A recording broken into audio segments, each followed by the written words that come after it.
सबसे पहले बराह रास्त आपके लिए चलेंगे इस्लामाबाद। अक़वाम मुत्तहिदा के सेक्रेटरी जनरल एंटोनियो गुतेरेस मौसमियाती तब्दीली के हवाले से तकरीब से खिताब कर रहे हैं।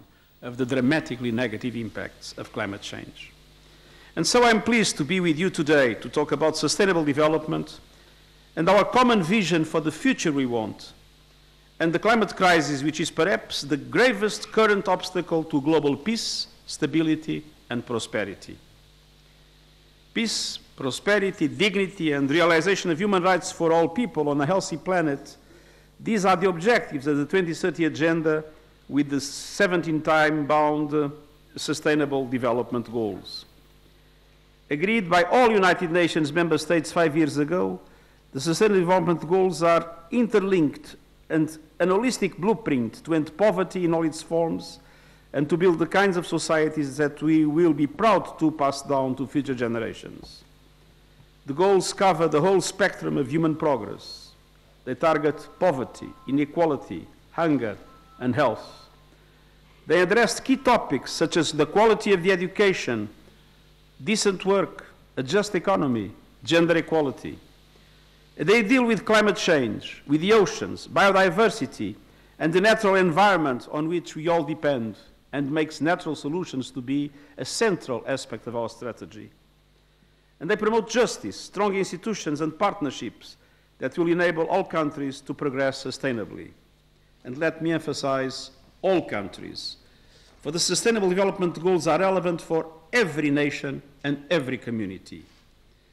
No country can say that it has no inequality, or no urban poor being left behind, or no problems with pollution or climate change. And no country can say that it is immune from the global forces that will affect its success. Today's challenges to sustainable development and human progress do not respect borders. They are not confined to individual nations. They demand collaborative answers that recognize that we all share the same planet and we need to cooperate across borders and sectors to realize our aspirations. And I'm pleased to say that Pakistan has embraced the Sustainable Development Goals from the start. Back in 2016, Pakistan was among the first nations to integrate the SDGs into its National Development Agenda and recognize them as National Development Goals.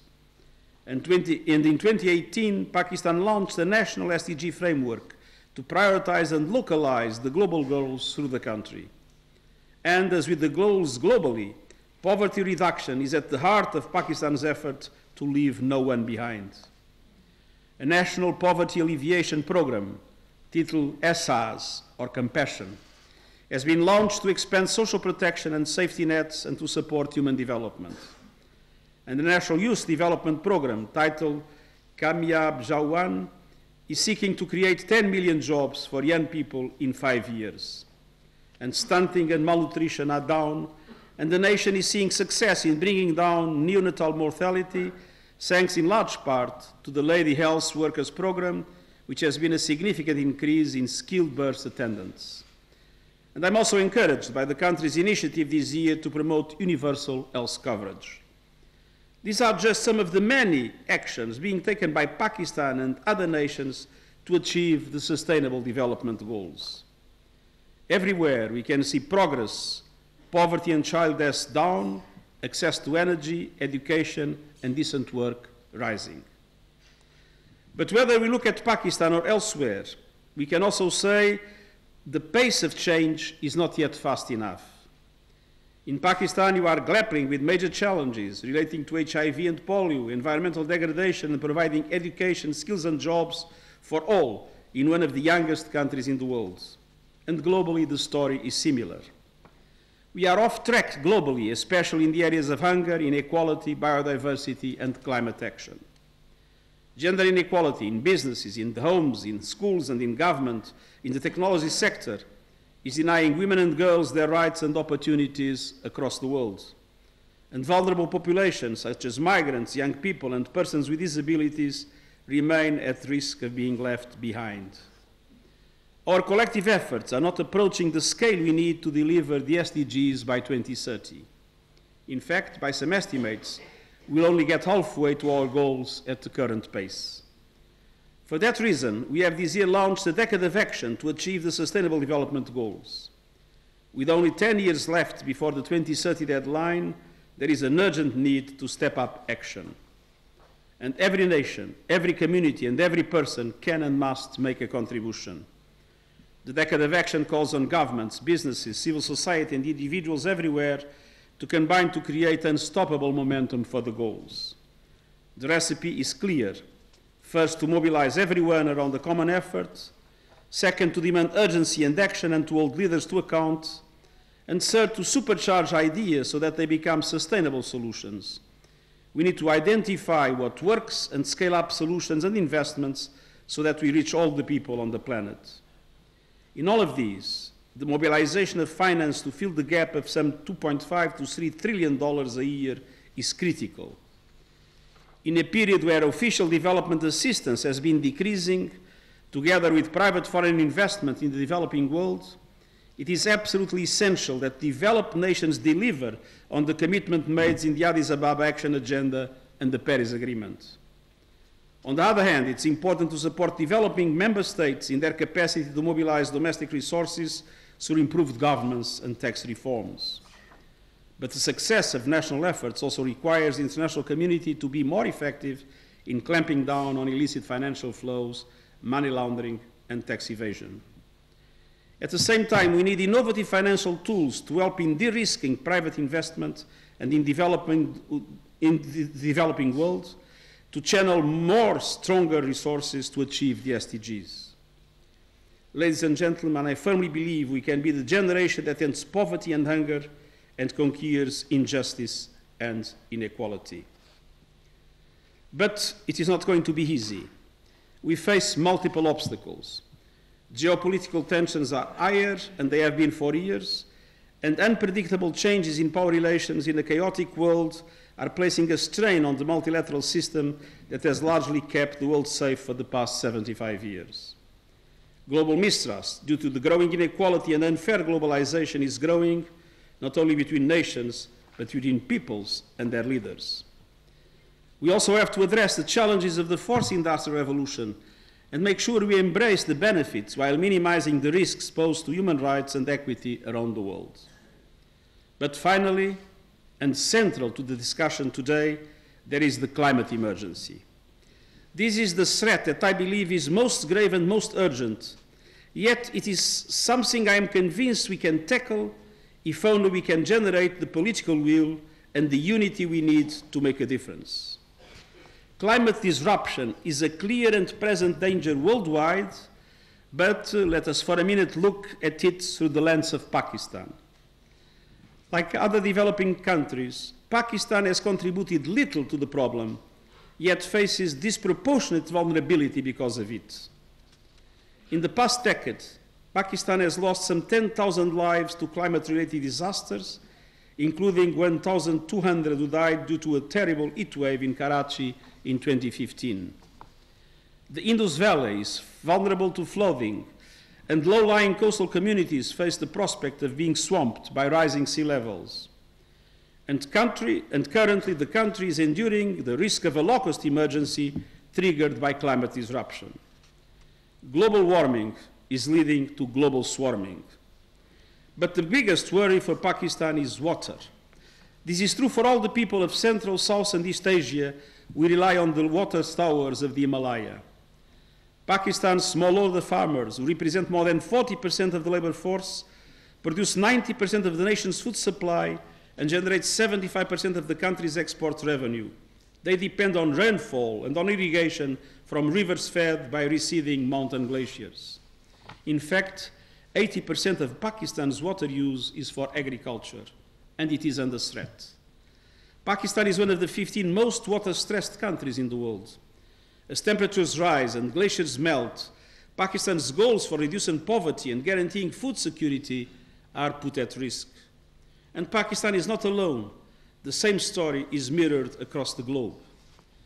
We see it in the droughts which threaten the Horn of Africa and the Sahel, and the wildfires that have caused so much suffering both in Australia and the United States. No country is immune. And that is why I'm constantly urging global leaders to act on climate change before it is too late. Sadly, after the success of the Paris conference in 2015, our momentum has stalled. COP25 in Madrid was a disappointment. Our planet is burning, but too many decision makers continue to fiddle. The only answer is decisive climate action by governments, businesses and investors, mayors and governors, and citizens everywhere. Gradual approaches are no longer enough. And the next climate conference, COP26 in Glasgow, governments must deliver the transformational change our world needs and that people demand with much stronger ambition. Ambition on mitigation, but also, as we see with the needs of Pakistan and many other developing countries, ambition on adaptation and ambition on finance. Every city, region, bank, pension fund and industry must completely reimagine how they operate. Our goal must be to keep temperature rise to 1.5 degrees.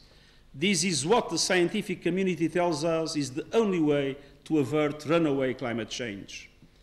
And to do that, the world needs to reduce greenhouse gas emissions by 45% from 2010 levels by 2030 and to reach net zero emissions by 2050. And the main obligation rests on the major emitters. And there was a map that shows them. Those countries that contribute most to this crisis must lead the way, not least by phasing out coal and ending perverse fossil fuel subsidies. But all countries can and must play a role. I commend Prime Minister Imran Khan for highlighting climate change at the United Nations General Debate last September, and I congratulate Pakistan on becoming co-chair of the Green Climate Fund.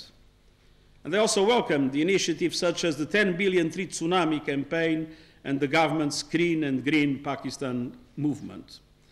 I have to say that I was extremely well impressed when I've heard that Pakistan had decided in Islamabad to abolish plastic bags, and that will be the same everywhere. Plastic pollution is today one of the central concerns that we have, especially for the protection of our oceans. And sometimes people are a little bit reluctant of it, but for those that are reluctant, I have a solution here, which is to use bags like these, which is a UN non-plastic bag, to go to the supermarket. Such local initiatives are essential, and they should be reflected and supported across the planet where appropriate. But ultimately, the answer to the global climate crisis will come from global solidarity backed by global action. We are in a battle for our lives. Our sustainable future is at stake, but I firmly believe it is a battle that can be won. Technology is on our side. We have all the tools and knowledge we need to move from the grey economy to the green economy, as it was seen in the slide. We have the Paris Agreement on climate change, the Sustainable Development Goals, and we have the most engaged and mobilized generation of young people in history, a group that is simply not going to accept the current situation. The history of humanity is one of progress. I believe the trajectory is inexorable. So as we look ahead to 2030, let us look ahead with optimism and determination, knowing that we have overcome great challenges before, and we will surely do so again. Thank you very much, and best success for your program.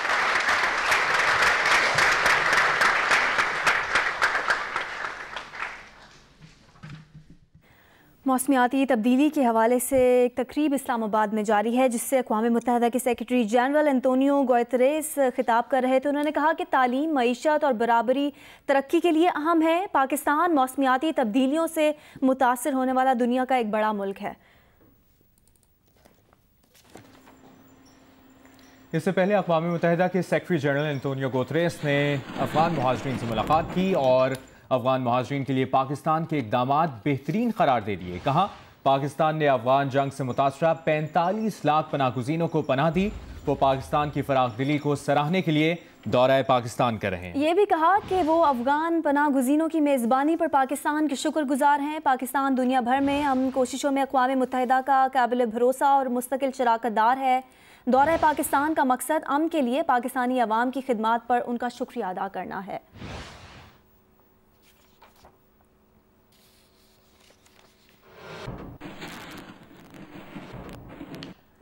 Pakistan में पनाह गुज़ीनों से मुलाकात के बाद secretary general Antonio Guterres का बयान सामने आया। उन्होंने कहा कि अफगान महाजरीन ने असरअंगेज़ वाक़यात, उम्मीदें और ख्वाब शेयर किए हैं। पाकिस्तान ने 40 बरस से अफगान महाजरीन को पनाह दे रखी है। दुनिया महाजरीन की मेज़बानी करने वाले ममालिक की सपोर्ट करे। एंटोनियो गुतेरेस ने कहा कि दुनिया महाजरीन की मदद करने में उसी जज्बे का इजहार करे जैसा महाजरीन की मदद करने वाले ममालिक और उनकी क़यादतें कर रही हैं। एंटोनियो गुतेरेस ने ये गुफ्तगू की है, बयान दिया है कि अफगान महाजरीन ने असरअंगेज़ वाक़यात, उम्मीदें और ख्वाब शेयर किए। पाकिस्तान ने 40 बरस से अफगान महाजरीन को पनाह दे रखी है। दुनिया महाजरीन की मेज़बानी करने वाले ममालिक की सपोर्ट करें।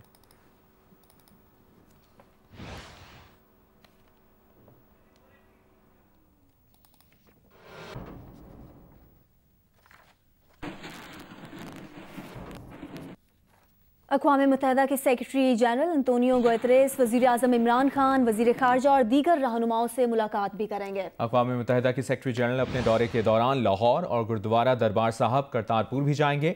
स्कूल के बच्चों को पोलियो से बचाव के क़तरे पिलाएंगे।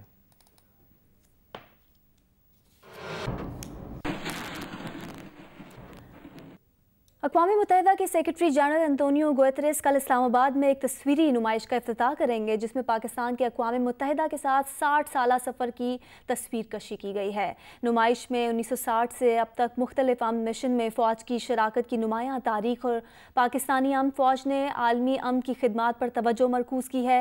इस तस्वीरी नुमाइश में नीले हेलमेट पहनकर जान निछावर करने वाले 157 पाकिस्तानी फ़ौजियों को भी खिराज तहसीन पेश किया गया है। तस्वीरी नुमाइश में अक़वाम मुत्तहिदा के आम मिशन में शरीक 78 पाकिस्तानी ख़वातीन को भी खिराज तहसीन पेश किया गया है। ख़वातीन टीमों की तैनाती करने वाला पाकिस्तान पहला मुल्क है। मिशन के हर इलाके को खूबसूरत और तारीखी तस्वीरों के साथ दिखाया गया है।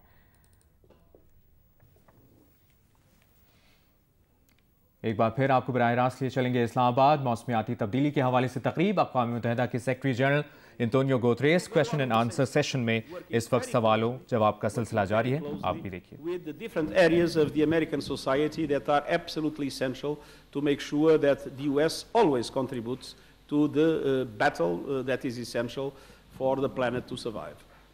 Okay, thank you. Would you like to add something? I just want to add that, at Madrid, this was one of the main questions on the table, and it was really disappointing for the US government not to be there. But at the same time, on the sidelines, we had a very strong presence from the, I would say, the alternate government, which is the Democratic Party. They had their big leaders, the mayors of a lot of, as you point out, the state governments were there, and they wanted to show what they have done. And I'm very glad to learn that, their emissions actually went down in 2019. So I think there is action happening, but it's not at the government level. So I think this is something that would not be a roadblock to the climate solution. Thank you. Next question. To the young lady. Yes, the one with the jacket here, right? Good afternoon, His Excellence. My name is Manahal Kader, and I am the youngest climate activist from Fridays for Future of Pakistan. My question to you is that people in less polluting developing countries have this mindset that why should we be more environmentally conscious when no matter what we do, our nation is still going to be at the risk of climate disasters even though we are not involved in climate change? How can people here be encouraged to do their part in caring for the environment? Thank you. The truth is that some of the largest emitters in the world are developing countries because of the dimension of their economies. So it's not enough that the developed world delivers, the developing world also must deliver. And that is why it is so important to mobilize the commitments that were made in Paris, commitment of $100 billion per year to support the developing world, and to channel those commitments not only to mitigation, but also to adaptation. And I'm very happy that the World Bank, that has announced $400 billion for the next 5 years, has decided that half of it would be for adaptation, half of it would be for mitigation. And one of the major concerns I have in 2020, as we approach Glasgow, is to make sure that the developed world is able to clarify how these $100 billion will be mobilized. They will have sources, both the private and the public sector, but there is still an unclear, not transparent situation in the way finance is mobilized for climate action, and one of my main concerns is exactly to make sure that in 2020 this can be clarified. And that is the reason why the special envoy that I've appointed for climate action and climate finance is Mark Carney, that was governor of the Bank of England, and probably the person in the financial sector that has fought more bravely in order to establish mechanisms to guarantee that the financial instruments serve climate action instead of being an obstacle to them, to it. Yes, I think what the Honorable Secretary General pointed out, finance and the focus on adaptation being the key areas over here. But to answer your question, I mean, this is something that we think of. I mean, I mentioned it in my presentation also, but do nothing is not an option available to us. We have to do what we can do. And I think that's what we are doing in Pakistan. We may not be doing enough, but we are not doing nothing. We are doing a lot and more than our share, and we will keep on doing it. And hopefully the Secretary General will get the world to get together in unity to do that also. Next question. Okay, I'm going to choose the women. So the lady in the corner. Good afternoon, His Excellency. Thank you very much for a very insightful talk. My name is Momi Salim, and I'm an environmental researcher and advocate based in Islamabad. As you have mentioned in your talk already, that over 90% of Pakistan's surface water resources are currently used for agriculture purposes. And climate change is already posing threat to our natural resources, especially water resources. So how do we ensure food security given that less water will be available for agriculture in coming years? Your thoughts on that, sir? Well, I think that I don't know the Pakistani agriculture in depth. I know a little bit more of my own country's agriculture. And I think that many countries in the world have a lot to do in order to improve the productivity of the use of water in agriculture. We sometimes still use too much water. I think at the same time we need to make sure, as it was mentioned, there are dramatic floods everywhere. We need to be able to capture the water of the floods and to use it instead of letting the floods just destroy the soil and have very dramatic consequences for the countries. So there is on one hand the question of management related to, and this of course requires infrastructure, and of course requires finance, in order to be able to better preserve the water resources we have. And of course I'm very worried with seeing melting the water in the glaciers in the Himalayas. I mean, I was recently in another country of the region, Bangladesh. The risks of the coastal area of Bangladesh being flooded by the sea is terrible. And of course, one other problem is as there is less water coming from the rivers, the salinization progresses, and that is another threat to agriculture. But again, I think we also need to do more everywhere. As I said, I don't know very well the Pakistani situation, to do more to use water in a more effective way. We sometimes waste a lot of water still with traditional practices, and there are situations in which we practically are able to produce agriculture in the desert. I mean, with the very well-managed forms of irrigation. Thank you. I just want to add to that the Recharge Pakistan project actually is a project to address that very issue. We have a lot of water in Pakistan. We say we are water stressed, but I think we are poorly managed. We've got a poorly managed water system. And one of the things I learned, there was a recent research which came out of 37 river basins of the world. The river Indus was the most stressed river basin in the world. And the reason was that although we sit on the second largest sweet water aquifer in the world, this is something I didn't know of. I found out about 2 months back that we have the second largest sweet water aquifer beneath our river system. But we are drawing down on it very fast and not recharging it properly. I think the Recharge Pakistan project is that although you have this huge mass of water, 30 million acre feet of water that goes and we flush it down into the Indus. So I think this Recharge Pakistan project is to capture that water, restore the natural ecosystem so that it can recharge the aquifer, and then the system starts coming back. So we are working on that. It's at the project is submitted to the GCF for its feasibility. And as I said, the Chinese government is also helping us in that because they did it in China. In the Three Gorges Dam, they created two bigger wetland lakes south of that dam to recharge the aquifer.